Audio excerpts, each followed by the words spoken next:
The heart monitor at Patricia's bedside kept time with Emily's breath. 1, 2, steady. The fluorescent light above them hummed, and the smell of antiseptic sat under the sweeter memory of boiled coffee from the hospital cafeteria. A text buzzed in Emily's pocket, another message from the billing office, and the numbers blurred into the white noise of the machines. She had already learned to read the shapes of worry on her mother's face like a map, the soft line at the corner of her mouth, the way her fingers curled when she wanted to hold Emily's hand but only managed a tired lift. Tonight, the map said, "Trust me." Emily wanted to, with every small, battered piece of herself, but trust hung on a ledger she could not refill. If you like stories about complicated choices, slow-burning love, and second chances, stay with me until the end. Subscribe and hit like to follow Emily and Henry's journey. Share in the comments, would you accept a bargain to save someone you love? When the surgeon arrived, he moved through the ICU with a surgeon's economy. Trimmed words, square shoulders, hands that seemed to measure everything in warrants and possibility. Henry Montgomery kept his eyes at a practical distance, taking in Patricia's chart with the same clear focus he reserved for a difficult case. He was not handsome in the casual way hospital interns gawked at. He was precise, the kind of face that had formed from angles and decisions rather than soft accidents. He had the look of someone who had been in the business of saving bodies long enough to understand what survival cost and what it required in exchange. "Her vitals are stable for surgery," he said, voice low enough not to rouse the next bed. "We can remove the mass, but there are risks. The anesthesia could be complicated with her comorbidities. We'll do everything." Emily's fingers tightened around the disposable cup they had given her, tea gone cold. "Everything," she echoed silently. If everything had a price, she was still cataloging the lost coins.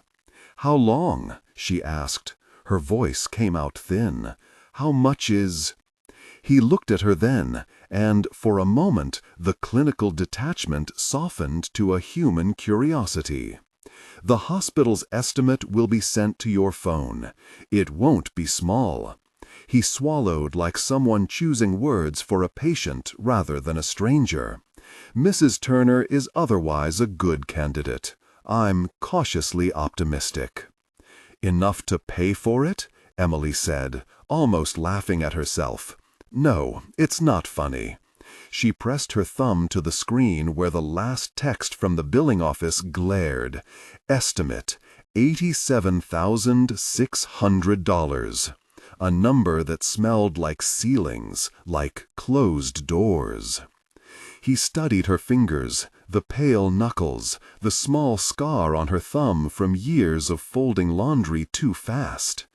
"I have a fund for cases like hers," Henry said. He did not offer his business card as a casual charity. He slid it across the bed table with the deliberate motion of a man who wrote checks and measured the margin under his breath. The card was heavy with an address that suggested glass, elevators, and reputations. "You're offering to—" Emily began, and the sentence collapsed. No one offered the kind of money that could erase that figure. Not without a ledger. Not without terms. "Not charity," Henry interrupted. He was very careful now, every word chosen as if under cross-examination. "A solution. Temporary. I need someone to stand beside me publicly. My foundation is about family care initiatives. For the board and for the donors, a visible family matters. I can't—" He hesitated, and in that small pause something like shame tightened his jaw. I can't pretend I have what I don't. I need a partner to present, a person who can pretend. She waited, breath shallow. Pretend. The word landed like an icy hand on the back of her neck. To be clear, he said, eyes on hers, unblinking, I would pay your mother's surgery, cover the bills, and provide housing and a stipend. In return, you would be my legal wife for 2 years. Public appearances, the occasional foundation event. You would live in my building, accept the role of spouse in a way the public can see. Emily's first thought sprang not to the money, but to the indignity, to be a face bought and displayed, to become a pair of hands on a sleeve. She felt then the pressure of every door that had closed on her, jobs because she could not leave the bedside, apartments she had to give up because rent came due, a diploma that stayed unpaid in a box. She had never imagined it would be dignity on one side of the ledger and survival on the other. "What about you?" she asked. He had framed it as practical, still she needed to know the person inside the suit. He gave a sharp, humorless laugh. What any struggling board chair gets: credibility. Children on campaign brochures. Donors who don't ask awkward questions. He folded his hands. Personal life complicates public life. A wife simplifies certain narratives. It will be inconvenient at best, but it's deliverable. And the contract? The question felt blunt but necessary. There would be clauses, penalties, small print designed to make sure performance could be enforced. There would be a price if she stepped out of the role. She had seen employment contracts with more humanity. He looked away, for a second the man behind the title. I have a standard agreement. It binds both parties to privacy and to performance obligations for appearance. It includes a non-disclosure for board members' families. I can have counsel draw something specific to your needs, but, he hesitated, if this is to work, it must be consensual. Consent. The word arrived like a bell. It made the bargain human. How do you explain to the person who had taught you to honor truth that you would choose deception to keep her alive? But you'll be present, Henry insisted gently. There will be no... He looked suddenly tired, angles tight. No humiliation from my side. You will be respected as my wife in public. At home, you are free. There will be no... He swallowed back the word that would paint him as worse than he was. There will be no arrangement I would take for granted. She read on his face a past that had taught the man that love was something you could schedule and control. There was an armor around him, an elegant thing, polished and bright. The edges were visible in small ways. The tilt of his hand when he described plans, the compartmentalization of his language. He was unmistakably accustomed to transactions. "What about the press?" Emily asked, hands still clenching the disposable cup. "People find holes everywhere." "Then we'll fill them," he said. "We will be consistent. Photographs at all the right events. My sister will introduce you as Mrs. Montgomery. We control the narrative. The fewer surprises, the fewer questions." When she left the hospital that night, the world outside was sharp with winter. The city had a bitter edge she had forgotten existed in summer months. Snow dusted the steps of the hospital. Headlights glanced off ice. Emily's phone buzzed again, Beth, frantic and practical, already calculating. She sent a single clipped message. "It's a possibility. Hold on." At home, Patricia's kitchen smelled like garlic and tomato sauce because Beth had insisted they eat something before the surgery. Small domestic rituals slowed time the way hands on the back of the throat slow a sob. Patricia smiled when Emily came home with food. Her hands were small but steady as she fed Emily, as if the roles had reversed and the daughter were the one in need of care. Emily ate mechanically, the flavor dulled by the enormity of what she was considering. That night, in Emily's narrow bedroom, she sat with Henry's card on the nightstand. Under the light of the lamp, she could see the slight scar on the corner of her mouth where she'd burned herself years ago, mixing pasta on a cheap stove. She touched that scar now and felt like the memory of hunger and dignity pressed flat into skin. She told Beth the truth over the phone, the offer, the terms, the ledger. There was a long quiet on Beth's end before she breathed out a laugh, half surprised, half sad. "You can never make me the practical one," Beth said. "But, Em, this could save Mom. It could get you both breathing without counting coins every night." "What about you?" Emily asked. "What will people say? That I took a billionaire's offer? That I sold Dad's pride for a set of keys to a penthouse?" Beth was quiet for a moment. Then, "They'll say what they want. Right now, it sounds like a way out." Henry's clinic was bright and efficient. The staff moved in a choreography Emily recognized from her months in ER waiting rooms. Patricia was taken into the OR, and the world narrowed to doors and monitors and the murmur of people who were paid to say everything would be okay. In the hours when anesthesia wrapped the room like a fog, Emily paced the waiting area and called Beth until the phone tapped a steady line of updates.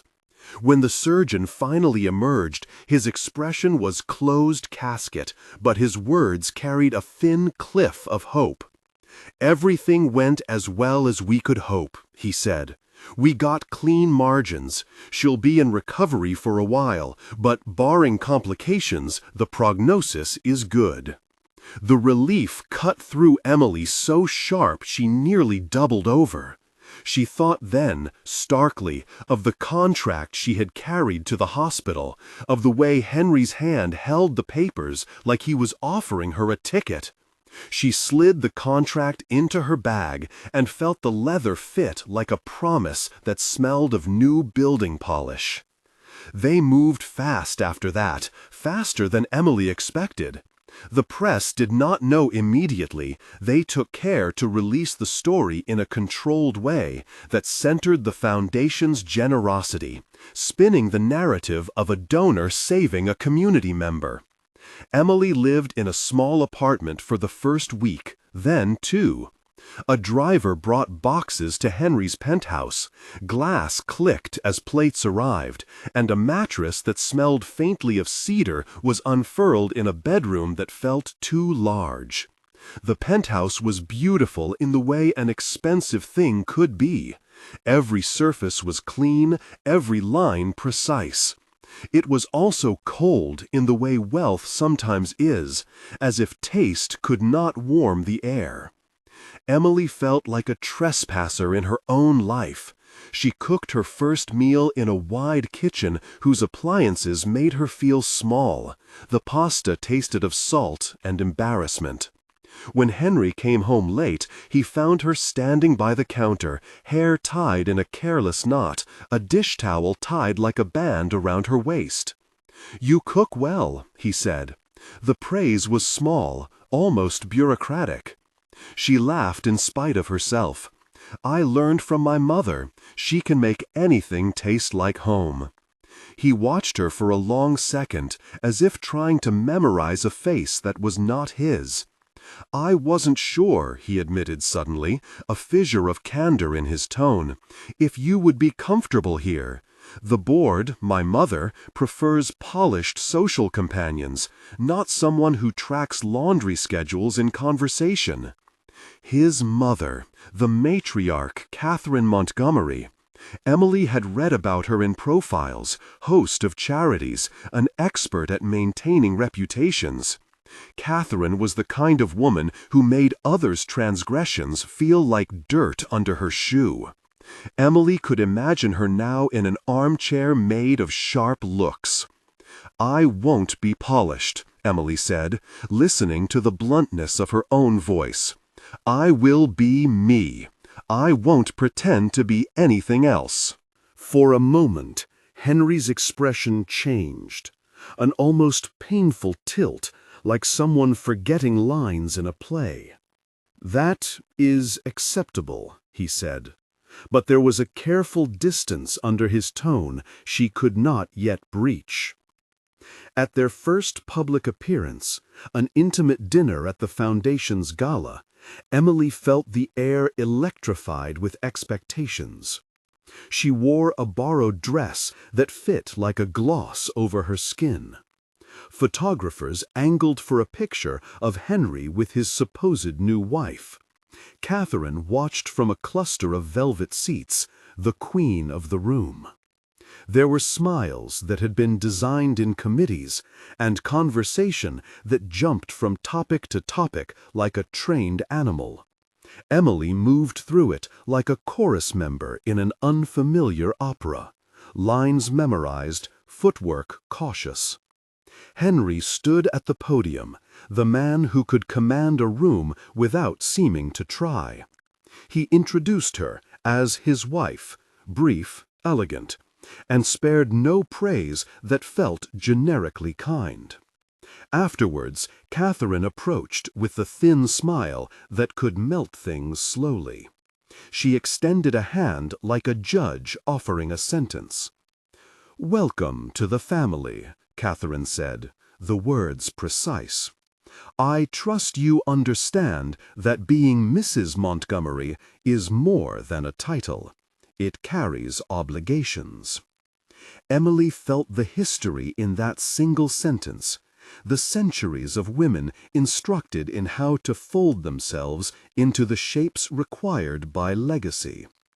"I understand," she managed. Catherine's gaze lingered. "Our family values public stability above all. There are accommodations," she added, as if noting the color of Emily's shoes, "but also expectations. Mr. Montgomery will be asked, by me, to ensure his household reflects the family's standards." That night, in the penthouse, Henry and Emily sat at opposite ends of a couch that felt massive and formal. The city lights smeared at the windows like gold dust. It was late. The building had made the night feel like a day. They had nothing to say at first. The contract lay on the glass coffee table between them, a pale blur. "Do you regret it?" he asked finally, a question that was less about the arrangement and more about the man who had made it. "Regret?" Emily echoed. She had a sudden image of her mother's hands, the way they had folded bedsheets with a care that made the world seem softer. He nodded slowly, as if that answer required recording. "I regret that I have to borrow a family image to stabilize my foundation."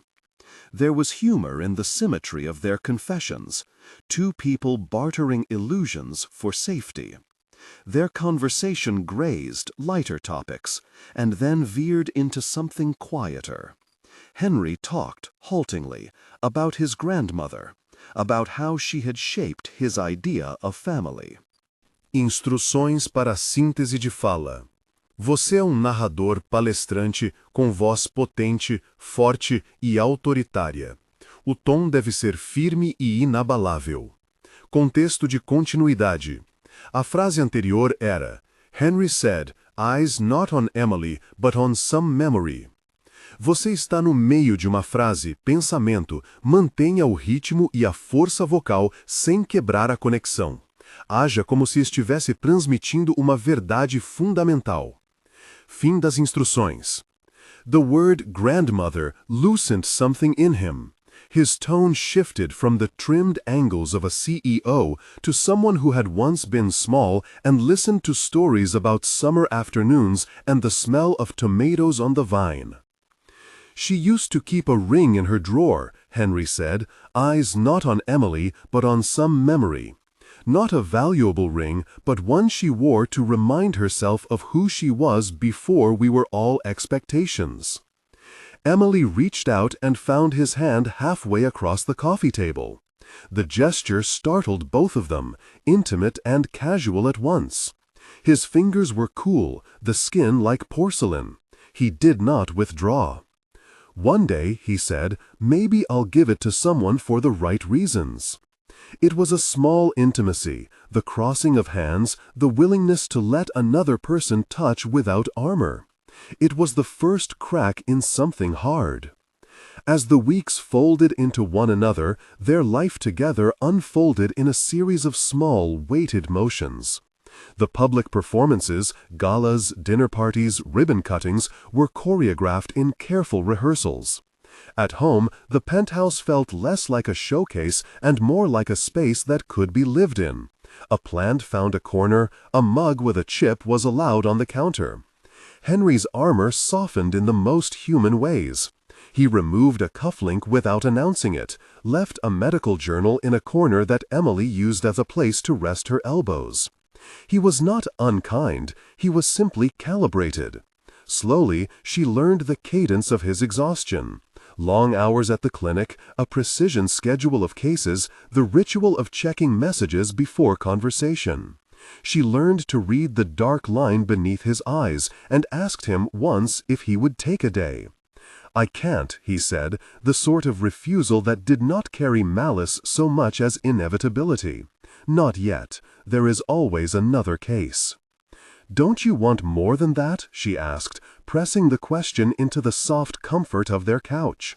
His hand found hers again, fingers warm this time.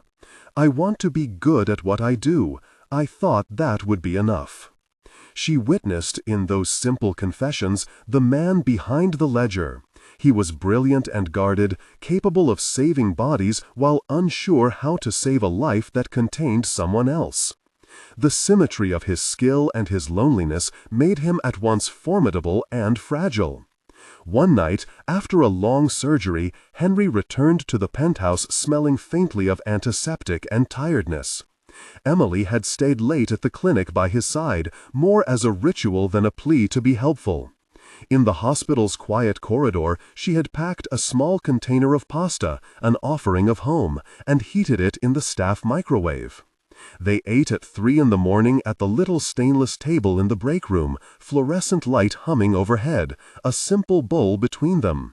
No cameras would ever see this, the cheap plastic fork, the way their shoulders relaxed enough to share a silence. "Thank you," Henry said, suddenly deliberate. "For making this feel less like an arrangement sometimes." She laughed softly. "You could always make me pasta." He shook his head. "You would think I could, but you—" He stopped. "You feed people in a way I never learned. You make small choices that make a home. I admire you for that." It was not a grand declaration. It was a recognition that cut through their contract with the slow patience of a gardener removing stones from soil. There were tendernesses in these small evenings, rings of steam rising from bowls, the way Emily's hair escaped its knot when she leaned over a plate, that began to rearrange the architecture of their relationship. But power did not dissipate with pasta. It lingered in the contract's small print, in the pang of public photographs, and in the expectations of Catherine, who watched from the sidelines like a monarch weighing the loyalty of a new subject. The matriarch's visits were formalized as a routine: tea at the estate, measured compliments, questions that felt like traps. Once, in a drawing room smelling of polished wood and citrus, Catherine tossed a slim envelope across a table without opening it. "A contingency," she said, with a softness that suggested this was merely sound housekeeping. Emily's fingers closed around the envelope. Inside it was a figure, a sum meant to dissolve the marriage quietly if needed. It was a polite severance package, a bribe dressed as care. The existence of the envelope made something cold and primitive arrange itself in Emily's chest. "Why is this here?" she asked, but her voice did not hide the feeling that even generosity could be edged with a price. Catherine smiled, small and practiced. "Families must protect themselves. Your place in ours must be secured for both your sake and ours." That line, "both your sake and ours," had a clarity that made Emily's stomach twist. She thought of her mother lying in a hospital bed, the number on the estimate that had once seemed like a cliff. She thought of the contract waiting in the penthouse like a second skin. She thought, too, of her own sense of self slipping between obligations. When Emily returned to the penthouse that night, she placed the envelope on the coffee table with the contract. Henry sat with a medical chart in his hands and a tiredness that looked like grief. "They offered it," she said, "an envelope, a payoff." He set down the chart and met her eyes. "Catherine is pragmatic," he said. "She wants to protect what she considers the integrity of the line." "They want me in their line," Emily said, "and they want a way to write me out if I am inconvenient." He came across the room and took the envelope into his hands. For a moment, his posture denoted ownership. Then he set the envelope aside and took Emily's hand, the same hand that had trembled in hospital waiting rooms. "Then they can keep the envelope." If the time comes when it is offered to you as a way out, I will not accept it on their behalf. She felt the honesty like a warm thing, unexpected and fragile. Why would you do that? Because this isn't, he paused, searching for an explanation that was not yet formed. Because if this is to be real for you, it has to be more than convenience for me as well. It was a promise the man did not yet know how to keep permanently. It was, nonetheless, an inflection that made the room feel less like a showroom and more like a place where real things could be decided. There were small intimacies that stitched them together afterward.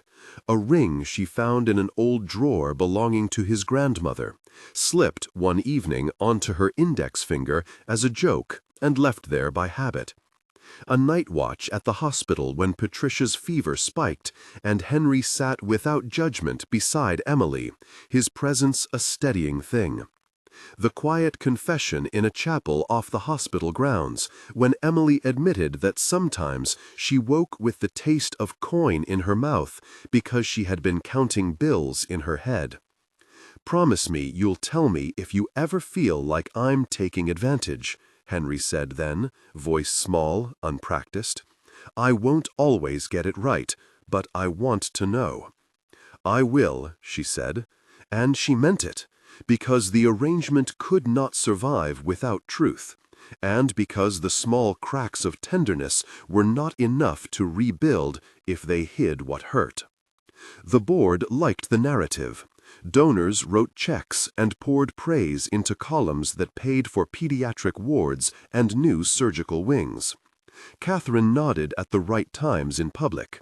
The press began to paint them as a philanthropic pair, a surgeon and his compassionate wife who had set aside careers to launch a foundation that would help people like Patricia. But private life was messier. Emily learned the cadence of being Mrs. Montgomery, smiles on cue, applause at ribbon cuttings, a practiced interest in policy. She also learned to carve out small territories of privacy, a chipped mug left on the balcony, a single photograph of her mother on the mantel in the penthouse living room. Those private things became sacred to her.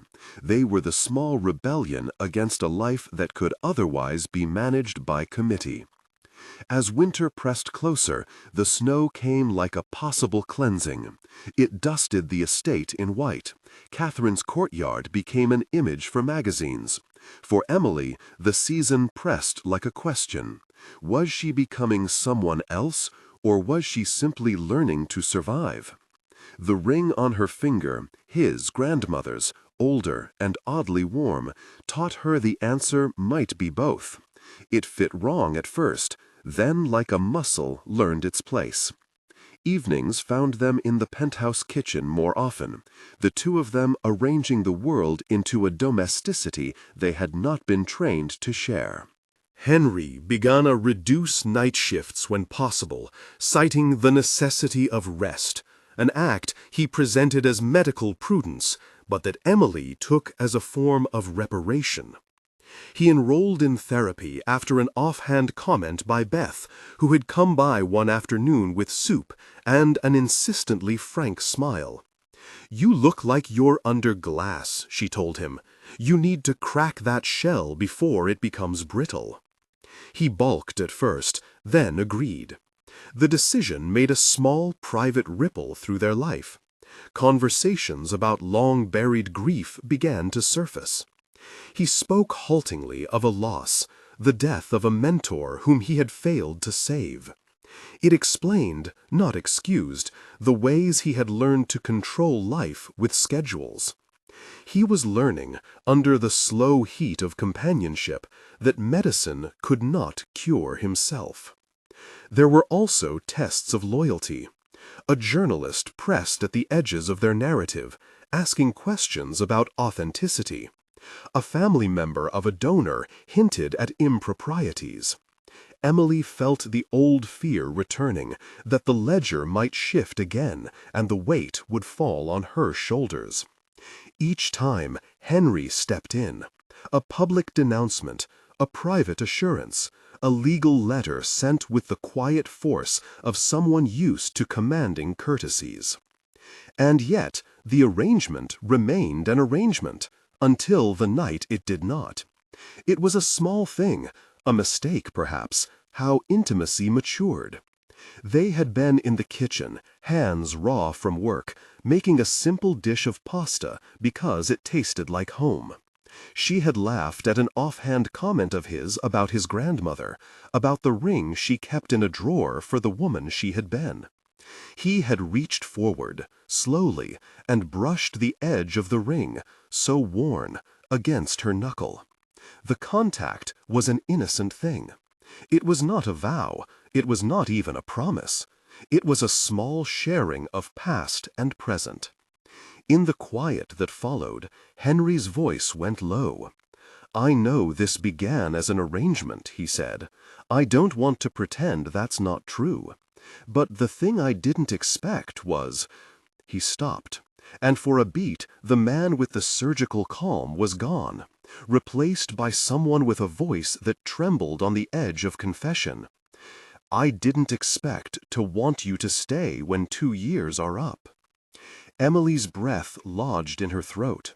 The world felt like a place where a new decision had been planted. She could not, in that instant, trust the words fully. Contracts had been signed, envelopes had been offered. But the confession itself was an account of vulnerability. It was not the sweeping declarations of novels, but a whispered, real admission that his guardedness was cracking under the weight of shared bowls and late-night monitors and the steady presence they kept for each other. She looked at him, truly looked, at the man who had stepped into the high places of the city, at the man who now sat in a cheap sweater, eating pasta from a chipped bowl. "I don't know what the future holds," she said honestly. The journalists watched. The city's appetite for scandal simmered like a pot that might boil over. Emily knew the path ahead would require courage. Courage to speak, to demand transparency, to hold someone accountable not only in public but also in private.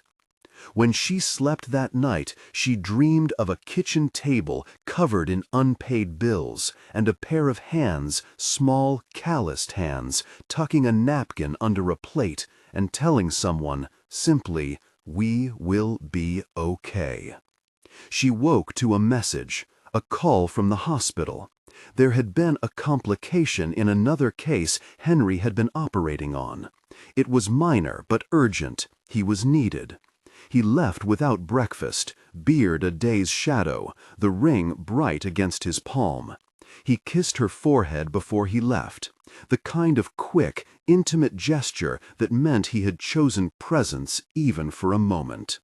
Emily watched him go and felt, in that small motion, both the ache and the hope that had begun to thread through their lives. Outside, the city continued, a complicated tangle of markets and hospitals and people making small deals with the day. Emily took the ring between her fingers and held it like a pact. She had agreed once to pretend. Now she was learning how to insist on something true. There would be more decisions to make, legal and ethical and tender. There would be tests that would require sacrifice. But in the quiet before the day began, with the snow still thin on the terrace and her mother's recovery progressing under the careful guard of the clinic Henry had opened in a small gesture of reparation, Emily felt the complicated calm of someone who had been forced to choose and had chosen in a way that kept more than one heart intact. And in that breathing space she began, carefully, to imagine staying. She went to the clinic before the board convened, because the day had a way of asking for small, steady things while the larger pieces trembled. The waiting room smelled of peroxide and coffee. A radio murmured too low classical music. Her mother sat propped in a recliner, eyes clearer than before, knitting absent-mindedly, though the needles clicked with less certainty than they had a week earlier. When Emily stepped close, the old woman smiled, as if remembering who she was and where she had been. There was a fragile triumph in that smile, and Emily let it steady her. Henry moved through the clinic with the practiced economy of someone who had learned to keep an eye on both life and the ledger of care. He came to her side, a chart in hand, then stood without pressing, giving her the space to breathe. For a moment they watched the slow exchange of help, a nurse adjusting a pillow, a volunteer bringing tea. It was orderly, human, expensive, and not all at once. "There's a board meeting this afternoon," Henry said finally, as if they needed to name it. Business, that tidy word that had swallowed so many private things. Emily let the word land. Business, that tidy word that had swallowed so many private things. She had rehearsed responses in this quiet hours, legalese, denials, offers of interviews. None of those felt like a language she wanted to own. She had thought of silence as shield. Now silence felt like surrender. "Do you want to come?" she asked. He searched her face. "If you want me there." She did. She wanted him in a way that had nothing to do with the ring. She wanted him present as an ally, as someone whose life was threaded through the same day-to-day choices that made the rest of them real. Outside the building, a cluster of reporters had already arranged themselves with the casual impatience of people paid by the slightest promise of collision. A flashbulb caught on a nurse's shoulder as she passed. A microphone materialized like a small, hopeful accusation. Emily felt the old instinct to hide, to fold herself into private rooms where nothing could be subpoenaed. Instead, she walked through them. The boardroom smelled of leather and old citrus. Catherine sat at the head, perfect in a coat that was all economy and message. The other members arranged themselves like chess pieces, deferential, curious, ready. There was a pause as observers were seated. Someone cleared their throat and opened a file. The envelope had not been named aloud yet. It never was. It was the thing everyone leaned toward without touching. Catherine began with a sequence of facts that made the room small: donors, perception, risk, fiduciary duty. Her voice was cool, and she offered phrases meant to sound inevitable. She spoke of protecting the institution and maintaining public trust in the same breath and in a cadence that implied both were under threat unless action was taken. Emily listened, then stood.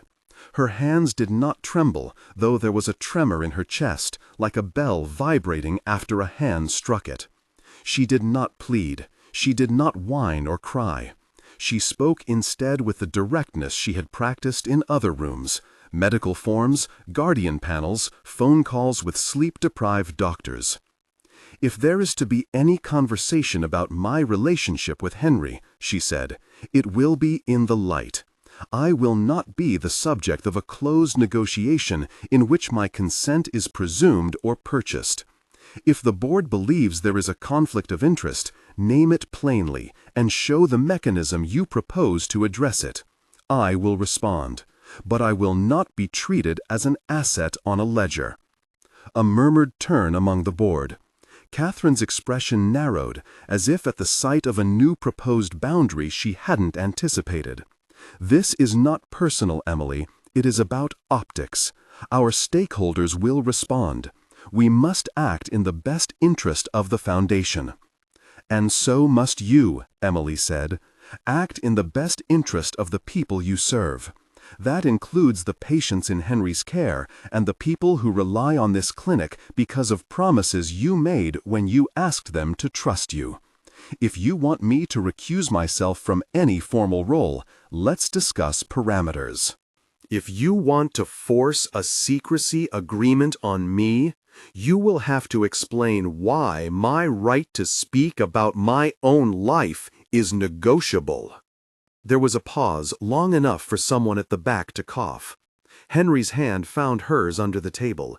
She felt the warmth and the steadying press, an affirmation that choice could be born not alone, but together.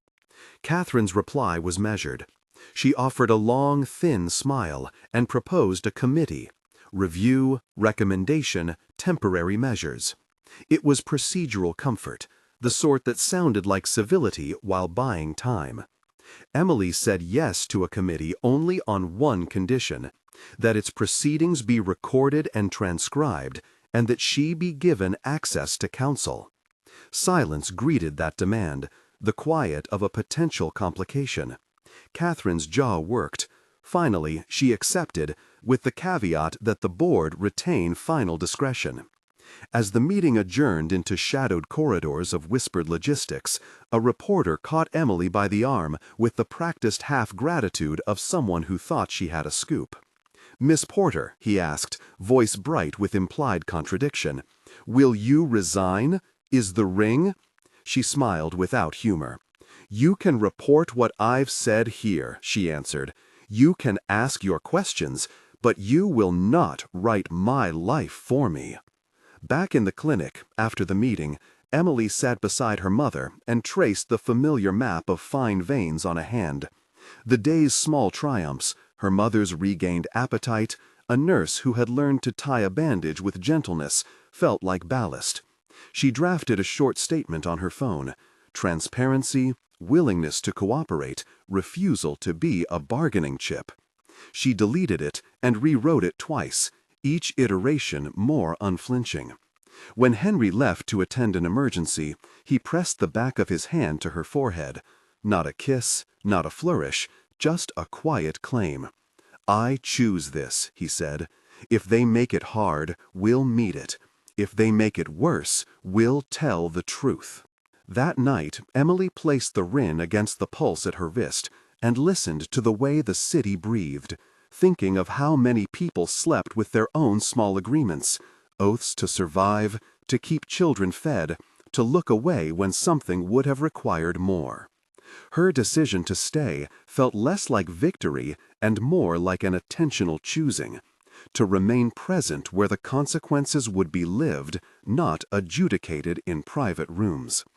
Outside, a snow remnant glinted under lamplight. There would be hearings and headlines, attorneys and adjustments. There would be moments she would want to hide and moments she would want to shout. For the first time in months, that range didn't frighten her so much. It felt instead like life reclaiming its mess and its agency together. She breathed, slow and steady, and let the thought settle. To stay would be work, not surrender. She would learn the shape of that work as she went.